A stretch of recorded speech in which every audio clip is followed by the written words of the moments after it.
নির্বাহী আদেশে নিষিদ্ধ করে আওয়ামী লীগের কার্যক্রম ঠেকানো যাবে না, তাই বিচারের মাধ্যমে এই দলকে স্থায়ীভাবে নিষিদ্ধ করতে আন্তর্জাতিক অপরাধ ট্রাইব্যুনালের কাছে দাবি জানিয়েছেন জাতীয় নাগরিক পার্টি এনসিপির আহ্বায়ক নাহিদ ইসলাম। ক্ষমতাচ্যুত প্রধানমন্ত্রী শেখ হাসিনা সহ 3 জনের বিরুদ্ধে সাক্ষ্যে তিনি এই দাবি জানান। আজ নাহিদ ইসলামের জেরা শেষ হয়েছে। শেখ হাসিনা ও সাবেক স্বরাষ্ট্রমন্ত্রী আসাদুজ্জামান খান কামালের পক্ষে রাষ্ট্রনিযুক্ত আইনজীবী আমির হোসেন তাকে জেরা করেন। এদিকে আন্তর্জাতিক অপরাধ ট্রাইব্যুনাল আইনে দল হিসেবে আওয়ামী লীগের বিচারের সুযোগ আছে বলে জানিয়েছেন চিফ প্রসিকিউটর তাজুল ইসলাম। গত বুধ ও বৃহস্পতিবার আন্তর্জাতিক অপরাধ ট্রাইব্যুনাল 1-এ শেখ হাসিনা সহ জুলাই হত্যাযজ্ঞে জড়িতদের কঠোর শাস্তির দাবি জানিয়ে শেখ হাসিনা, আসাদুজ্জামান খান কামাল ও সাবেক পুলিশ প্রধান চৌধুরী আবদুল্লাহ আল মামুনের বিরুদ্ধে জবানবন্দি দেন নাহিদ। এদিকে রংপুরে বেগম রোকেয়া বিশ্ববিদ্যালয়ের ছাত্র আবু সাইদ হত্যা মামলায় আন্তর্জাতিক অপরাধ ট্রাইব্যুনাল 2-এ 6ষ্ঠ দিনে সাক্ষ্য দিচ্ছেন জুলাই যোদ্ধা সিয়াম হোসেন আয়ান। এর আগে 5 দিনে 5 জন সাক্ষ্য দিয়েছেন। শান্তিপূর্ণ জুলাই আগস্টের আন্দোলনে গুলি চালিয়েছে, হত্যাযজ্ঞ চালিয়েছে, তার বিরুদ্ধে এক দফা ঘোষণা করাটা, তাকে উৎখাত করার প্রস্তুতি নেওয়াটা বৈধ। এখানে কোনো ষড়যন্ত্রের কিছু নাই। এটা জনগণের পক্ষ থেকে বৈধ ছিল। জনগণের অভ্যুত্থান হিসেবে জুলাই আগস্ট অভ্যুত্থান সংগঠিত হয়েছিল। এখানে কোনো দেশি বিদেশি শক্তি বা কোনো শক্তির কোনো ধরনের ইন্ধন বা কোনো কিছুই ছিল না। জনগণ স্বতঃস্ফূর্তভাবে রাজপথে নেমে এসেছিল, জীবন দিয়ে প্রতিরোধ করে এই সফলতা নিয়েছে। এবং শেখ হাসিনা সহ অন্যরা জনগণ এবং বিচারের মুখোমুখি হতে ভয় পেয়ে তারা দেশ ত্যাগ করেছে, দেশ থেকে পালিয়ে যেতে বাধ্য হয়েছে। সব মশার বিরুদ্ধে সুরক্ষা দিতে এলো বসুন্ধরা এক্সট্রিম অ্যারোসল, মশার বিরুদ্ধে এক্সট্রিম সুরক্ষা।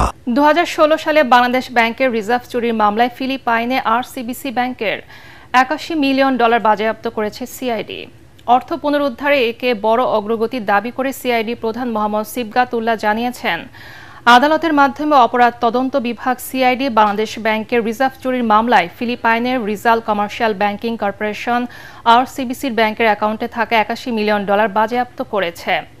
2016 সালে ফেব্রুয়ারিতে সুইফট সিস্টেম কাজে লাগিয়ে 35টি ভুয়া বার্তার মাধ্যমে ফেডারেল রিজার্ভের নিউ ইয়র্ক শাখায় বাংলাদেশ ব্যাংকের হিসাব থেকে $100 কোটি চুরির চেষ্টা চালান অপরাধীরা। এর মধ্যে $10 কোটি 10 লাখ লোপাট করতে সক্ষম হন তারা। এই অর্থের মধ্যে শ্রীলঙ্কায় যায় $2 কোটি, যে অর্থ পরবর্তী সময়ে উদ্ধার হয়।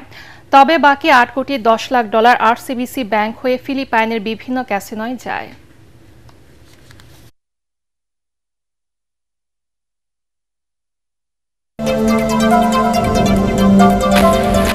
সাবেক ভূমিমন্ত্রী সাইফুজ্জামান চৌধুরী জাবেদ এবং তার স্ত্রী রুকমিলা জামানের বিরুদ্ধে ইন্টারপোলের মাধ্যমে রেড নোটিশ জারির আদেশ দিয়েছে আদালত। দুদকের আবেদনের প্রেক্ষিতে সকালে চট্টগ্রামের সিনিয়র মেট্রোপলিটন স্পেশাল জজ মোহাম্মদ আব্দুর রহমানের আদালত এই আদেশ দেন। এর আগে গেল বৃহস্পতিবার দুদক আদালতে এই বিষয়ে আবেদন করে। দুদকের আইনজীবী জানান, সাবেক ভূমিমন্ত্রী সাইফুজ্জামান চৌধুরীর ও তার স্ত্রী রুকমিলা জামানের বিরুদ্ধে ইন্টারপোলের মাধ্যমে রেড নোটিশ জারির আবেদনের শুনানি শেষে আদালত রেড নোটিশ জারির আদেশ দিয়েছেন। আদালতের এই নির্দেশনা স্বরাষ্ট্র মন্ত্রণালয়ের মাধ্যমে ইন্টারপোলে পাঠানো হবে। এছাড়া সাবেক ভূমিমন্ত্রী সাইফুজ্জামান চৌধুরীর নামে বেনামে আরও 5 দেশে সম্পদের খোঁজ পেয়েছে দুদক।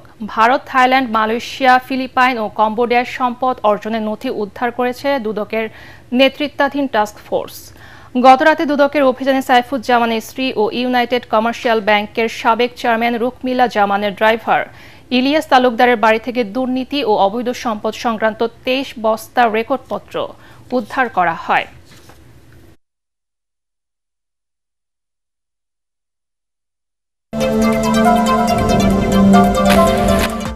বিএনপির বিরুদ্ধে বয়ান তৈরি করে জামাতে ইসলামী বিভাজনের রাজনীতির মাধ্যমে সুবিধা নেয়ার চেষ্টা করছে বলে দাবি করেছেন বিএনপির সিনিয়র যুগ্ম মহাসচিব রুহুল কবির রিজভী।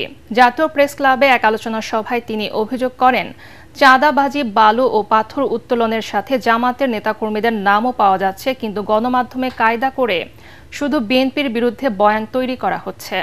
সভায় দলের স্থায়ী কমিটির সদস্য ডক্টর আব্দুল মঈন খান বলেন, বিএনপির 15 বছরের আপোষহীন সংগ্রামের ফলে স্বৈরাচারের বিদায় হয়েছে। ব্যক্তির চেয়ে দল বড়, এই মূল মন্ত্রে নেতাকর্মীদের এগিয়ে যাওয়ার আহ্বান জানান তিনি।